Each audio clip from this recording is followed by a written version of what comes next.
Speed से बैठ जा लाला, और नहीं बैठे तो अभी पकड़वा ले जाएंगे तो है बैठ जा।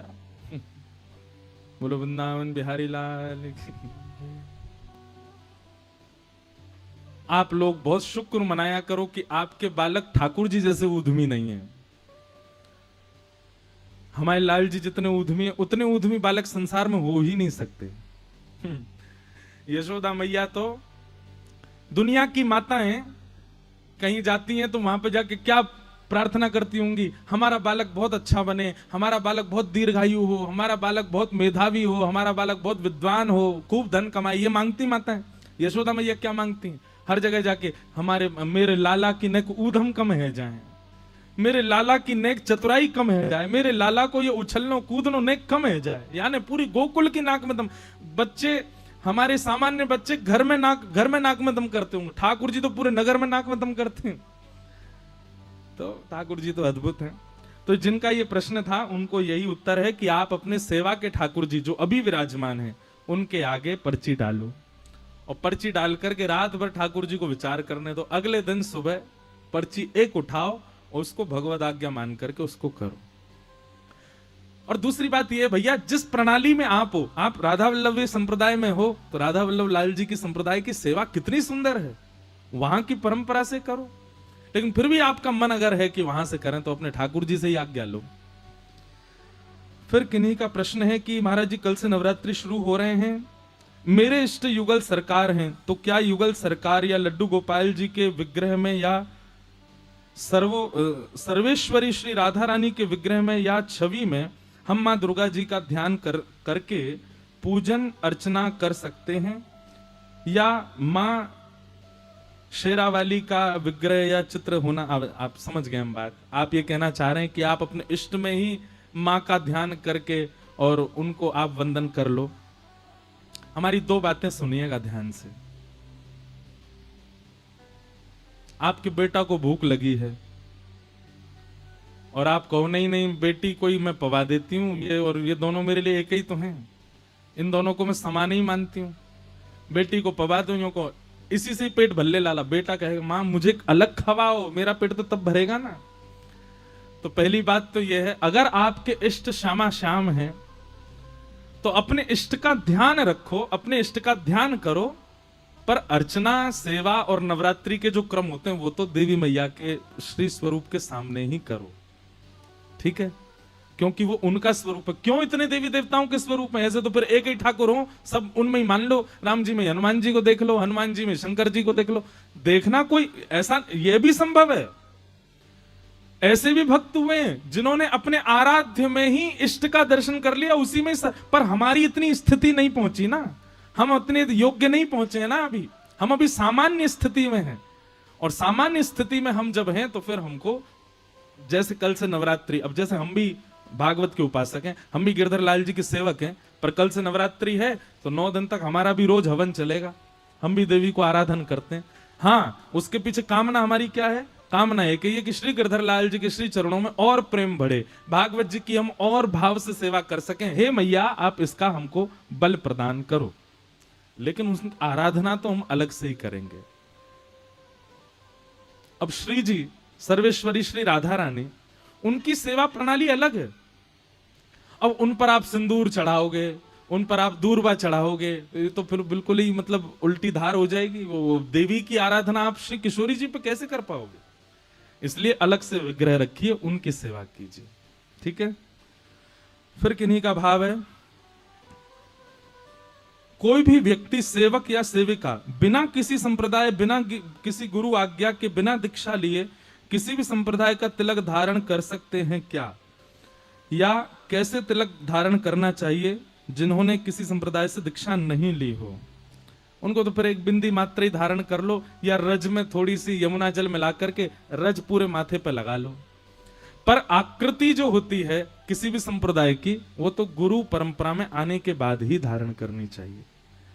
आप अभी बिना कृति का, कोई ऐसे जैसे पूरे छापा लगा लेते हैं पूरे सिर पे, ऐसे आप धारण कर सकते हो, एक बिंदी लगा सकते हो। बाकी अगर आपको सांप्रदायिक तिलक धारण करना तो उस संप्रदाय में आपका भाव होना चाहिए। ये तो वही बात हो गई, एडमिशन लिया नहीं, स्कूल की यूनिफॉर्म पहन के घूम रहे हो। सही बात है कि नहीं?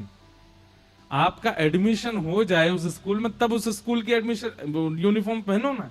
अब आप बाहर घूमते हो रोड पे लेकिन यूनिफॉर्म पहनते हो स्कूल की, तो ये तो फिर एक प्रकार से गलत बात हो जाएगी ना। तो इसलिए पहले संप्रदाय में दीक्षा लीजिए, तभी उसका तिलक धारण कीजिए। फिर आपका दूसरा प्रश्न, महाराज जी मेरा ऐसा भाव है कि मैं अगर वृंदावन गई तो वापस आ नहीं पाऊंगी, इसलिए मैं माता पिता की वजह से वृंदावन जा ही नहीं पा रही, और यह मेरा भाव सही है क्या? मुझे श्री जी और लालजू की कृपा से उनकी सेवा में निरंतर रति भाव। देखो, हम एक बात कथा में, अगर आप हमारी हर कथा सुनते होंगे तो आपने कभी सुना होगा, श्री राधा बाबा के बारे में हमने कथा में बताया। गीता प्रेस गोरखपुर में वहां पर श्री हनुमान प्रसाद पोद्दार जी महाराज विराजते थे, और उन्हीं के ही साथ में श्री राधा बाबा महाराज विराजते थे। राधा बाबा महाराज वृंदावन के इतने बड़े उपासक थे कि उन्होंने कई ग्रंथों में वृंदावन के रूप को प्रकट किया। उनके ग्रंथों को पढ़कर के वक्ता व्यास मंच से वृंदावन की शोभा बताते हैं।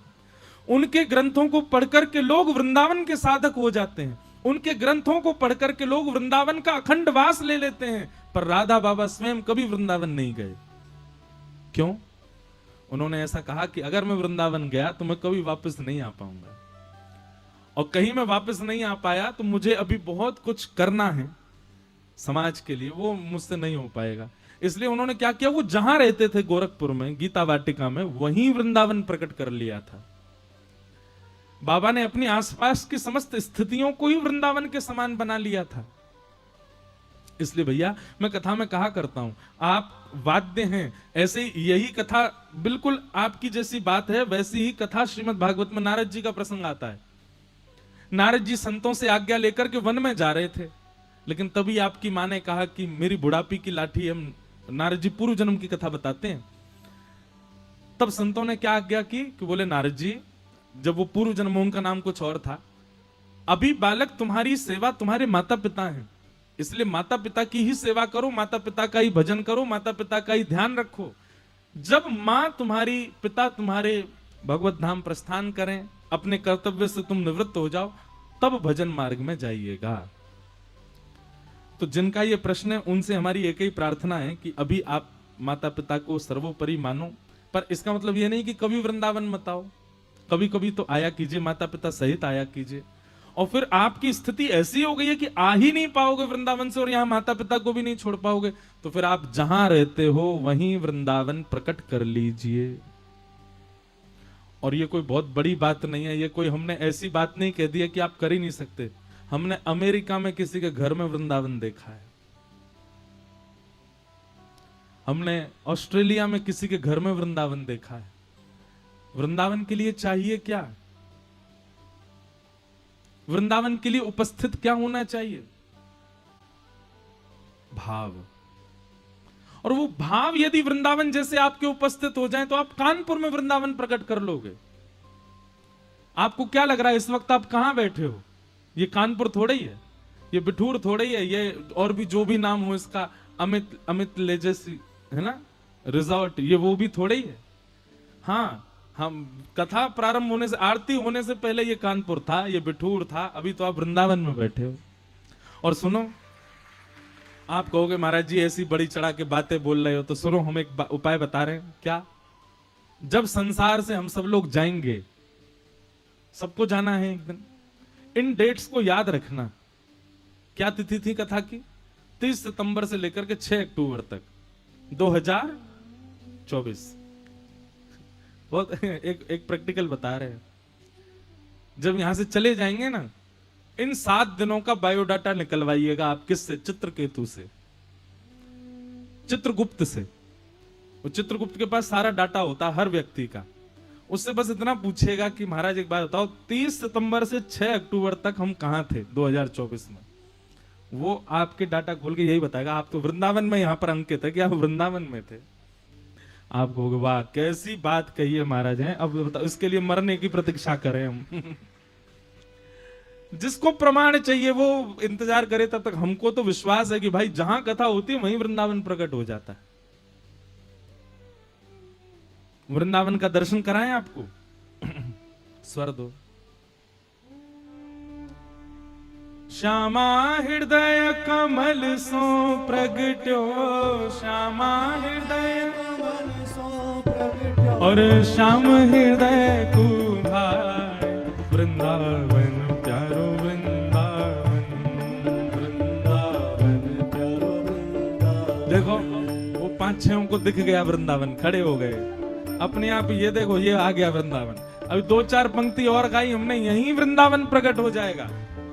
सब सुख सागर रूप जागर, रहे वृंदावन धाम। मैया आप जहां बैठी हो, ओ मैया सुनो नो, जहां बैठी हो वही वृंदावन है। वो छोड़ के आ गई आप कानपुर में, वहीं जाओ। हाँ जहां बैठे हो वही वृंदावन है।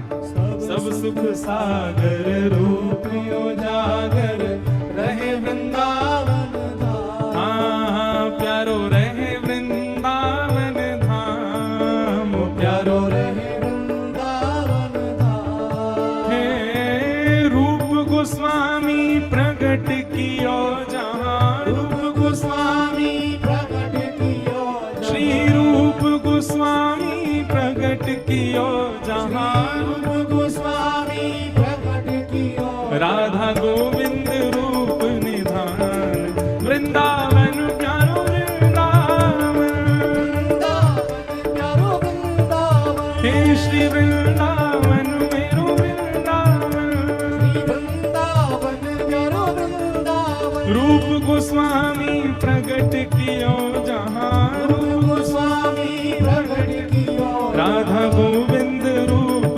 निधान, वृंदावन मेरो वृंदावन, वृंदावन मेरो वृंदावन। हे श्री वृंदावन मेरो वृंदावन, श्री वृंदावन मेरो वृंदावन। सब सुख सागर रूप जागर, बिहरत निस दिन कुंज गलन में, ब्रज जन मन सुख धाम। बिहरत निस दिन कुंज गलन में, ब्रज जन मन सुख धाम। देखो अगल बगल में एक नजर घुमा के देखो, है क्या वृंदावन प्रकट?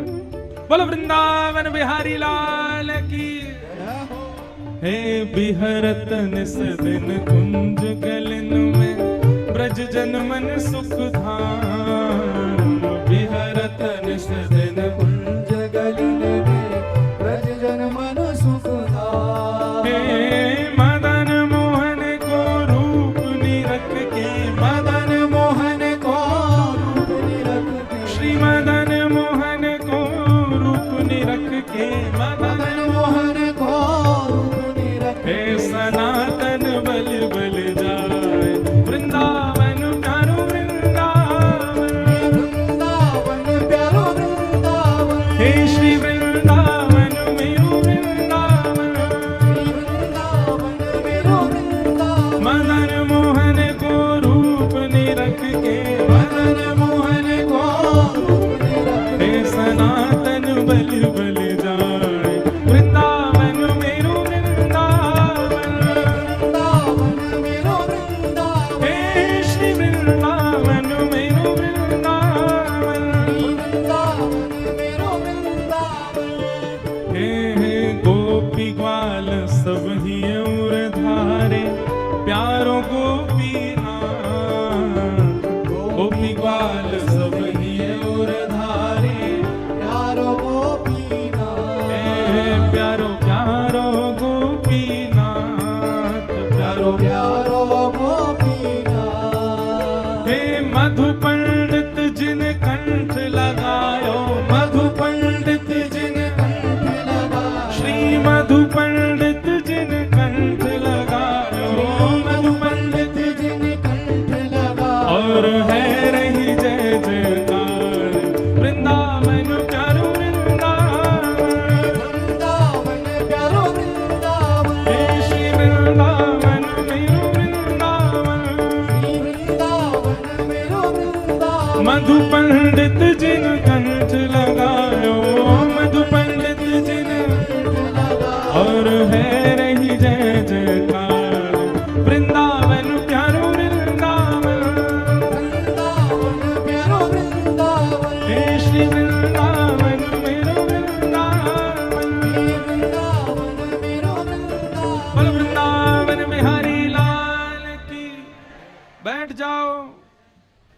बताओ हुआ वृंदावन प्रकट?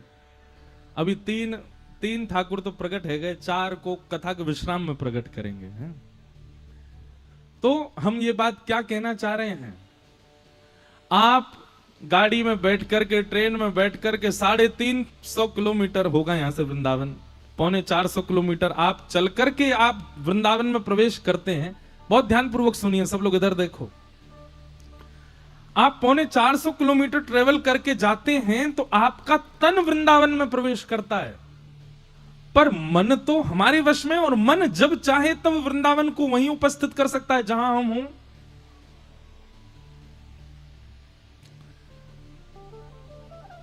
मन तो सदैव चिंतन में ही रहता है। मन का स्वभाव स्वरूप क्या है? पानी रखते जाओ, जल्दी कथा सुनो, कथा में ध्यान लगाओ। मन का स्वरूप स्वभाव क्या है? आप में से कितने लोग हरिद्वार गए? हाथ ऊपर करो। सब गए लगभग, ठीक है। अभी एक क्षण के लिए नेत्र बंद करके आप लोग स्मरण करो, हरिद्वार कैसा है, हर की पौड़ी कैसी है, गंगा जी कैसी हैं, सुंदर गंगा जी का स्पर्श कैसा है, वहां का जहां हम रुके थे वो स्थान कैसा था, आश्रम कैसा था, पहाड़ कैसे थे। एक क्षण में आपके यहीं बैठे बैठे मन में ही हरिद्वार प्रकट हो गया। इसको कहते हैं मानसी चिंतन। और मानसी चिंतन कई बार आपके तन के चिंतन से अधिक श्रेष्ठ होता है। आप यदि तन से वृंदावन नहीं जा सकते तो आप मन से वृंदावन का स्मरण करो, मन से वृंदावन की स्थिति में जाओ। और मन से वृंदावन उपस्थित होना, मन से वृंदावन जाना, ये तन से जाने से लाख गुना ज्यादा श्रेष्ठ है। लोग तन से चले जाते हैं पर मन उनका लग ही नहीं रहा वृंदावन, वो क्या फायदा उसका? फिर मन से वृंदावन प्रविष्ट हो।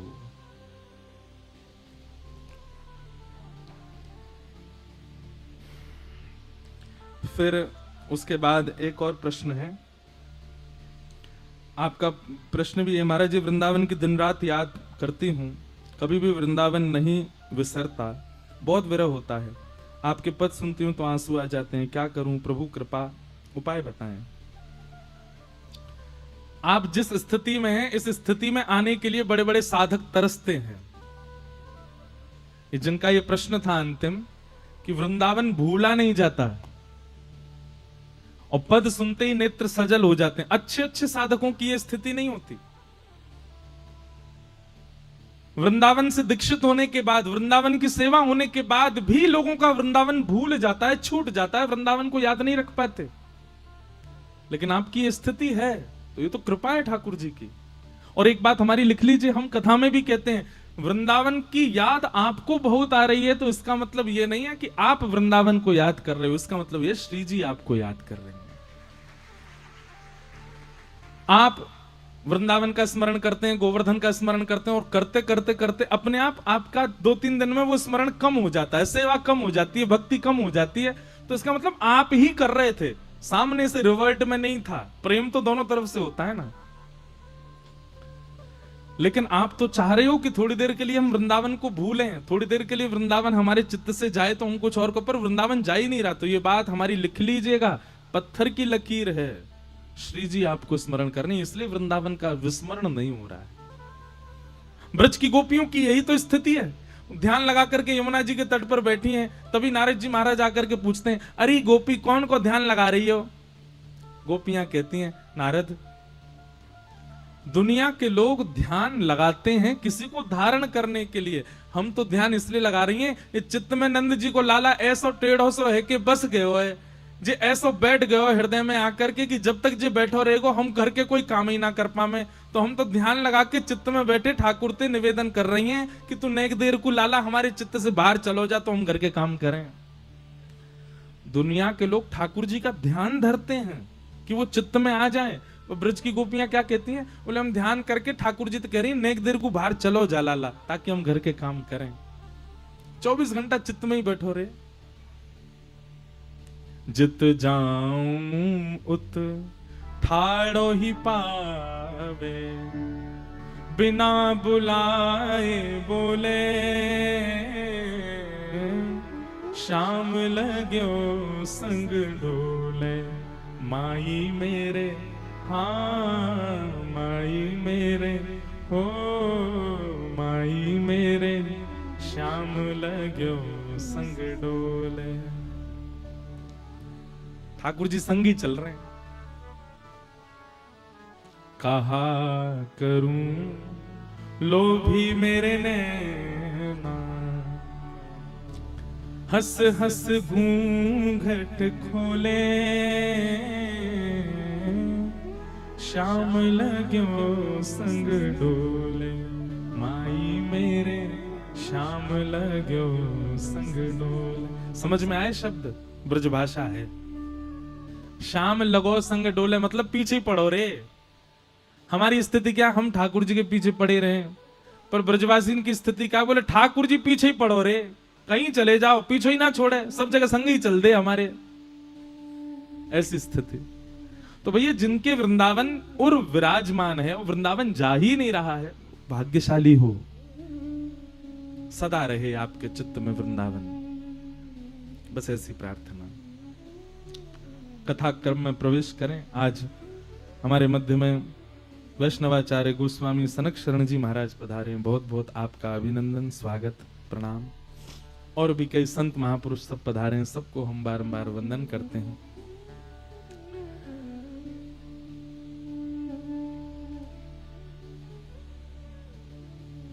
सौनकादि ऋषि सनत कुमारों से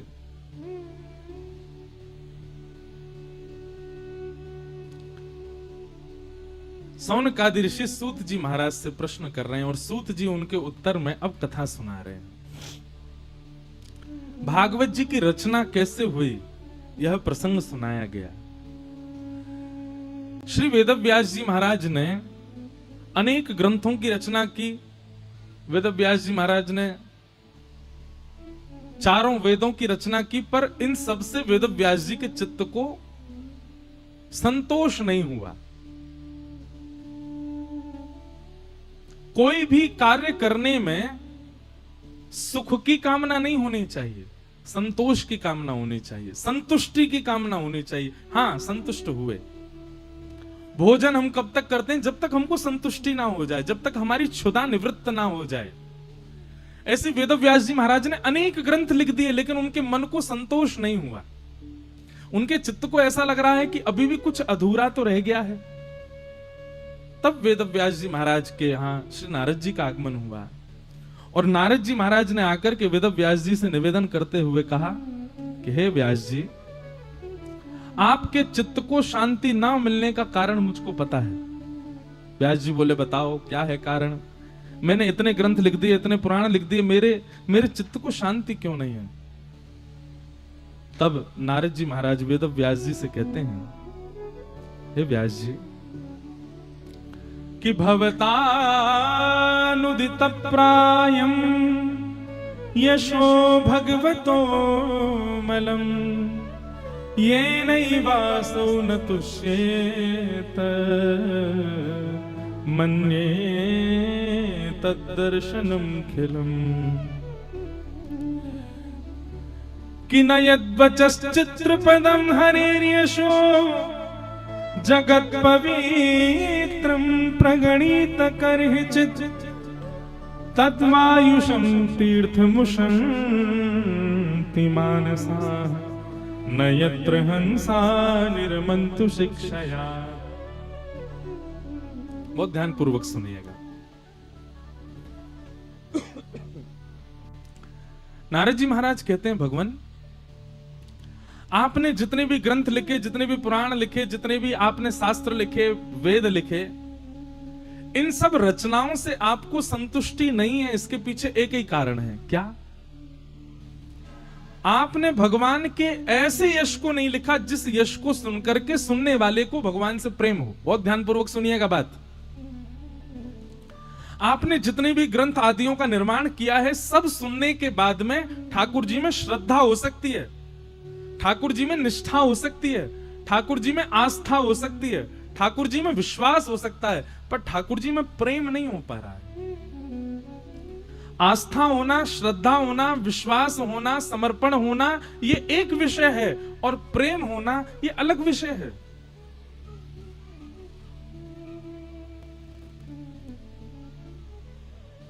आपकी गुरु में श्रद्धा हो सकती है, आपकी महापुरुषों में आस्था हो सकती है, आपकी सनातन धर्म में विश्वास हो सकता है, माता पिता के प्रति समर्पण हो सकता है, पर प्रेम के अधिकारी सब नहीं होते। प्रेम का अधिकारी तो कोई एक ही होता है, प्रेम के अधिकारी सब नहीं। हे नारद जी, नारद जी कहते हैं, हे व्यास जी, आपने जो कुछ भी लिखा उसको सुनने के बाद श्रद्धा होती है, भक्ति होती है, समर्पण होता है, पर प्रेम नहीं हो पा रहा है। सुनने वाले श्रोता ठाकुर जी को भगवान मान करके भज रहे हैं। ऐसा कुछ लिखो जिससे भगवान अपने लगने लगे, भगवान हमारे हैं, ऐसी भावना उनके चित्त में उत्पन्न हो जाए, ऐसा प्रेम उनके चित्त में उद्दीपन हो, तब आपकी लेखनी सार्थक मानी जाएगी। व्यास जी महाराज बोले तो मैं ऐसा क्या लिखूं, ऐसा कैसे लिखूं? तब नारद जी ने आज्ञा करते हुए कहा, समाधिनानुस्मर तद्विचेष्टितम, समाधि लगा करके आप योग्य हैं, आपके पास दिव्य दृष्टि है, समाधि लगा करके भगवान के प्रेम स्वरूप का चिंतन करो, और इस प्रेम स्वरूप का चिंतन करके और फिर कुछ लिखना प्रारंभ करो। याद रहे, उद्देश्य श्रद्धा का वर्धन नहीं होना चाहिए, उद्देश्य आदि आदि भावों का वर्धन नहीं, उद्देश्य केवल एक हो, क्या? सुनने वाले पढ़ने वालों के चित्त में प्रेम का वर्धन हो, ठाकुर जी से प्रीति हो। भागवत की कथा आप सब लोग सुनते हैं, अधिकतर हमारी कथा के श्रोता जो हैं वो ठाकुर जी से कोई ना कोई संबंध बनाए बैठे, कोई ना कोई प्रेम रखते हैं। हम अपने लाल जी को अपना सखा भी मानते हैं, हमारे तो बहुत सारे संबंध हैं, पर प्रकट संबंध यही है कि वो हमारे सखा हैं और उनके प्रति सखत्व भाव रहता है।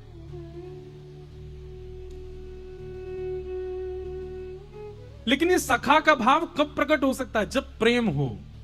बताओ, आप सबके मित्र होंगे, सबके सखा होते, सखा में श्रद्धा होती है क्या? श्रद्धा नहीं होती, सखा में प्रेम होता है। हाँ, वो बात अलग है कि श्रद्धा, विश्वास, समर्पण आदि आदि इन सब सिद्धियों पर चढ़कर के ही आप प्रेम के पास पहुंच पाओगे, आप प्रेम की स्थिति में आ पाओगे। प्रारंभिक स्थिति में ही प्रेम चित्त में आ जाए ऐसा संभव नहीं होगा, और जिसके साथ ये संभव हो रहा है कि उसकी प्रारंभिक स्थिति ही प्रेम है। आज मैंने देखा, आज सुबह हमसे बहुत लोग मिलने आए, पता नहीं वो बहन यहां बैठी है कि नहीं। एक बहन हमसे मिलने के लिए आई, सबसे आगे ही बैठी थी, और वो कौन थी? मुसलमान थी। ठाकुर जी से बहुत प्रीति उनकी, बहुत प्रेम। वो जितनी देर सामने बैठी रही, उनके नेत्रों के अश्रु बंद नहीं थे। मुझे तो पता ही नहीं था, पर जब उनके बगल में बैठी एक बहन ने मुझसे कहा, महाराज जी इनकी बात सुनो। मैंने कहा, जी कहो। तब उन्होंने बताया, बोले मैं मुसलमान हूं। तब मन में एक बात तो आई कि मेरे आपके चाहने से हमको कृष्ण से प्रेम नहीं हो सकता, हमको ठाकुर जी से प्रेम उनके चाहने से ही हो सकता है।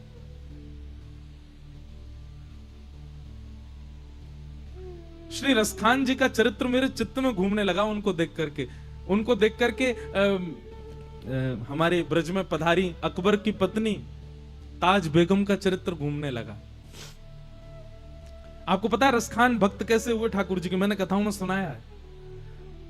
रसखान को सुंदर रूप देखने की आसक्ति थी। अगर वो इस सभा में भी आते तो बस नजर घुमा के ये देखते कि इनमें सुंदर कौन है, और जो सुंदर दिख जाता उसी को ही देखते रहते। रसखान का ऐसा स्वभाव था। तो रसखान क्या करते थे कि रोज एक मार्ग से निकलते थे, उस मार्ग पर कोई बहुत सुंदर बालक था। उस बालक को रसखान ने अपने घोड़ा पर बैठाया, ले गए, और वो तो राजा के मंत्री हैं, उनको कौन रोक सकता है, और हिंदू परिवार का बालक। शाम को रसखान लौट करके आया, उसके घर पे उसको छोड़ दिया, और उसके माता पिता से बोले कल इसको तैयार करके रखना, कल फिर ले जाऊंगा। बोले आप क्यों ले जाओगे? बोले खुदा ने इसको कितने कितने कितने चुन करके इसके नैन नक्श बनाए, इसका रूप बनाया है, मैं तो इसको बहुत निहारना चाहता हूं, तुम इसको तैयार रखना। घर वाले तो घबरा गए, बोले रोज हमारे बालक को ले जाता है। एक दिन ब्रज के कोई रसिक गए थे, उनसे इस बात को कहा कि बोले रोज रसखान हमारे बेटा को ले जाता है। क्यों ले जाता है? बोले उसको रूप देखने का शौक है, और रूप के प्रति आसक्त रहता है। बोले कल उसको हमसे मिलवाना। दूसरे दिन रसखान जैसे ही आया तो वो ब्रज के जो साधक गए थे, उन्होंने कहा भैया तुम इस बालक को रोज ले जाते हो, पर तुमने, हमें लगता है इससे बढ़िया बालक नहीं देखा अभी। रसखान बोला, मैंने दुनिया की सुंदरता देखी है, मैंने सुंदर से सुंदर व्यक्ति देखे हैं, मैं लिख करके कलम तोड़ के कह सकता हूं इस बालक से सुंदर इस ब्रह्मांड में कोई नहीं होगा। तो ब्रज के साधक ने कहा, हम दिखाते हैं, इधर आओ। रसखान गया, अपने झोला में से नन्हे से गोपाल जी मंद मंद मुस्कुरा रहे हैं, 2 दतुइयां दिख रही हैं, घुंघराले केश हैं, ऊपर बेणी गूंथ रखी है, उसमें सुंदर मोर पिछ लगा है, हाथन में माखन लगा है, थोड़ा थोड़ा माखन मुख पर सना हुआ है। ऐसे ठाकुर जी का मधुर स्वरूप जैसे अपने झोला से निकाल करके रसखान को दिखाया। रसखान कहने लगे, ये बालक कहां मिलेगा? बोले, वास्तव में ये बालक है? बोले, हाँ है। कहां है? बोले, वृंदावन में है।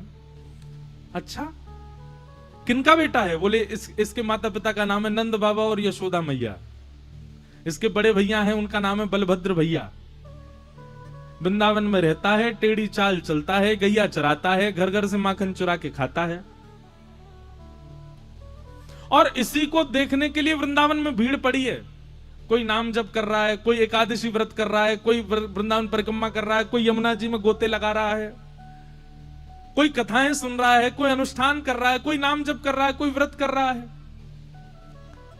रसखान के चित्त में आ गया, बोले, इन सबसे पहले मैं प्राप्त करूंगा इसको। तो अब रसखान गए तो इस भावना से देखिए एक सामान्य बालक है, और वृंदावन पहुंच करके रसखान की जो स्थिति हुई, आपको पता, रसखान ने दीक्षा भी ली थी।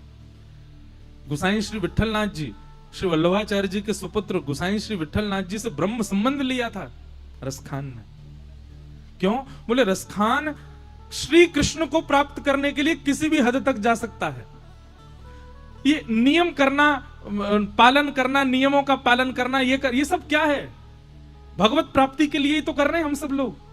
तिलक लगा रहे हैं, परिक्रमा लगा रहे हैं, नाम जप कर रहे हैं, साधन कर रहे हैं, एकादशी कर रहे हैं, कंठी पहन रहे हैं। इन सब के पीछे कारण क्या है? कृष्ण प्राप्ति। बस हम लोग भक्त बन के करते हैं। रसखान जो था वो उसको बस एक प्रेमी बन करके एक हद पार करना चाह रहा था कि मैं कैसे भी इस बालक से मिलूं, और उन्हीं क्रियाओं को करते करते करते करते रसखान परम साधक हो गए।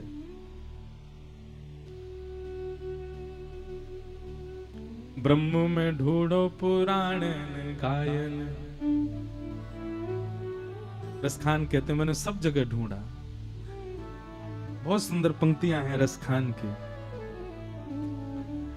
देखो दूरों एक कुंज कुटीर में, रहो पलोटत राधिका पायन। रसखान कहते हैं ब्रह्म में ढूंढो पुराणन गायन। मैंने पुराणों में ढूंढा, मैंने सब जगह ढूंढा, मुझे ब्रह्म नहीं मिला। ना बतायो लोग लुगायन। चलते फिरते आदमियों से पूछता, तुमने नंद नंदन को देखा? तुमने यशोदा के लाला को देखा? तुमने कन्हैया को देखा? किसी ने नहीं बताया। तो फिर किसी ने कहा रसखान, तो फिर तुमको ठाकुर जी नहीं मिले? बोले मिले। बोले एक दिन मिल गए। बोले कहां? देखो दूरो वह कुंज कुटीर में। सब जगह ढूंढते ढूंढते ढूंढते ढूंढते वर्षों बीत गए। जब वर्षों बीतते बीतते एक दिन एक सघन कुंज की ओर मैंने देखा। उस सघन कुंज में रत्न का सिंहासन था। उस रत्न के सिंहासन के ऊपर में परम सुंदरी, परम तेजस्विनी, त्रिलोकी नायिका श्री राधिका रानी बैठी हैं, और उन राधिका रानी के श्री चरणों में अपने सिर को झुकाए बैठो दूरो वह कुंज कुटीर में, रहो पलोटत राधिका पायन। किशोरी जी के श्री चरणों में मैंने श्याम सुंदर को बैठे हुए देखा, वहां मैंने पर ब्रह्म को देखा। ऐसे श्री रसखान, क्या कहोगे रसखान के लिए? कैसे वो भक्त हो गया ठाकुर जी का, वो भी इतना बड़ा भक्त, ना ब्राह्मण है ना हिंदू है, कुछ नहीं है, क्योंकि ठाकुर जी चाहते थे कि वो मुझसे प्रेम करे। इसीलिए हम चीख चीख करके गला फाड़ फाड़ के कहते हैं, ये आपको कृष्ण यदि एक बार भी प्रिय लग गए हैं उसी समय खुश हो जाइए, क्योंकि आपको यदि वो प्रिय लगे हैं तो इसका मतलब यही है कि उनको आप प्रिय लग गए हो, उनको आप भा गए हो। नहीं तो उनके भाई बिना आपको वो नहीं भा सकते। भाई लाखों लोग वृंदावन जाते हैं, सब वृंदावन के होके नहीं रह जाते। हजारों लोग बिहारी जी का दर्शन करते हैं, राधारमण लाल जी का दर्शन करते हैं, पर हजारों में से 10 या 100 ही राधारमण जी के होके रह जाते हैं। क्यों? क्योंकि उन 100 को राधारमण जी भागे, वो 100 राधारमण जी को भागे। आज मैंने देखा जब वो बहन सुबह आई और उनके नेत्रों के अश्रु भाव और ठाकुर जी के प्रति जो प्रीति, ठाकुर जी के प्रति जो प्रेम उन्होंने बताया, तो उनको देख करके यही चित्त से शब्द निकल रहा था कि इन्होंने नहीं चुना है ठाकुर जी को, ठाकुर जी ने चुना है इनको। मैं तो कहीं में जाओ लाल जी को बार बार प्रणाम करके जाइयो, और तिलक लगा के आई थी, बहुत अच्छा लगा। भागवत जी के निर्माण का यही उद्देश्य था,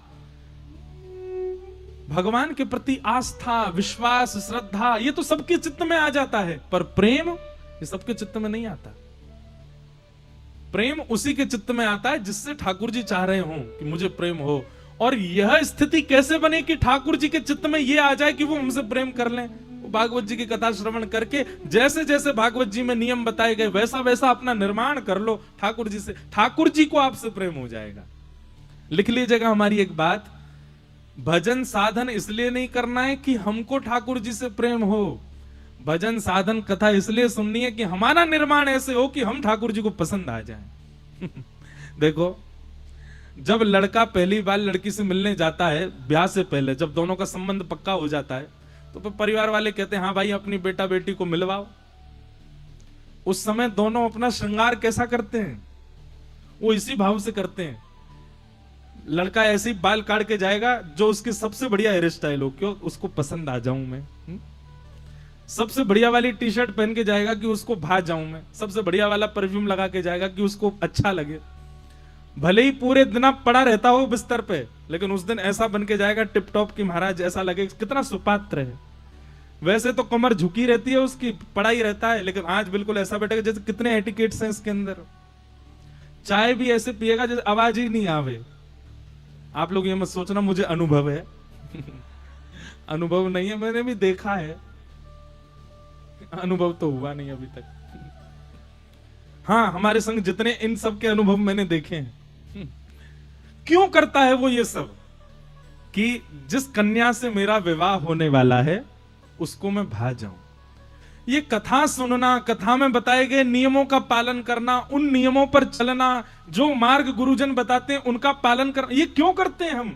ताकि इन मार्गों पर चल करके, इन नियमों का पालन करके हम ऐसे बन जाएं कि ठाकुर जी को हम भा जाएं, ठाकुर जी को हम प्रिय लग जाएं। और एक बार ठाकुर जी को यदि हम प्रिय लग गए तो निश्चित है कि प्रेम लक्षणा भक्ति प्रकट हो जाएगी, फिर उनके ही रहेंगे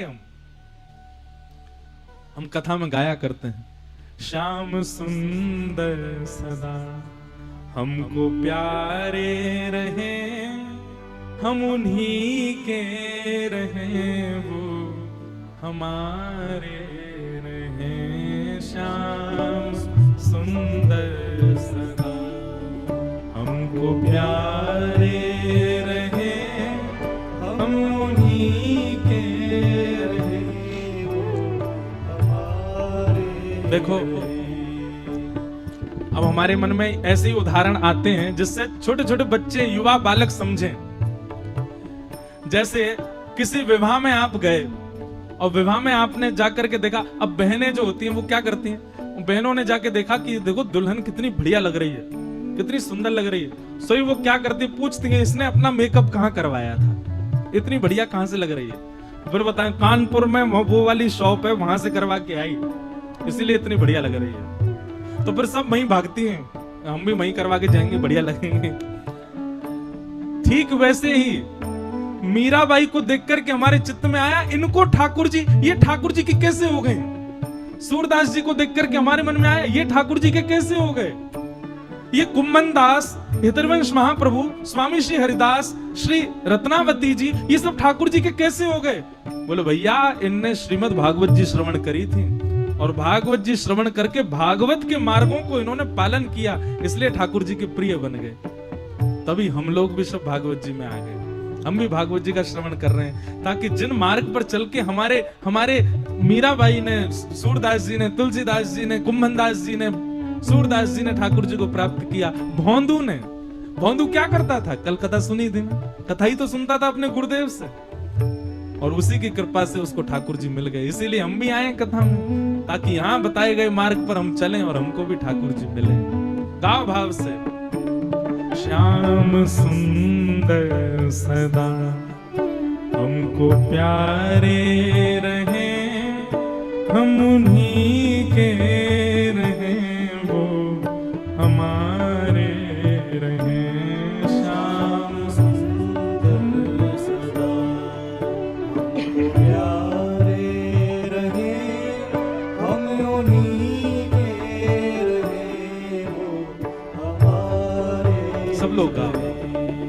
जिस डगर से मुरलिया की धुन आएगी, जिस डगर से मुरलिया की धुन आएगी, जिस डगर से मुरलिया की धुन आएगी, जिस डगर से मुरलिया की धुन आएगी, उस डगर पे उमरिया ये कट जाएगी, उस डगर में उमरिया ये कट जाएगी, उस डगर पे उमरिया ये कट जाएगी, उस डगर पे उमरिया ये कट जाएगी, उस डगर पे उमरिया ये कट जाएगी, उस डगर पे उमरिया ये कट जाएगी। उनकी तस्वीर मन में बनाए रहे, हम उन्हीं के रहे, वो हमारे रहे। श्याम सुंदर सदा हमको प्यारे रहे, हम उन्हीं के रहे, वो हमारे रहे। श्याम सुंदर सदा हमको प्यारे रहे, हम उन्हीं के रहे, वो हमारे रहे। श्याम सुंदर सदा हमको प्यारे रहे, हम उन्हीं के रहे, वो हमारे। श्री राधा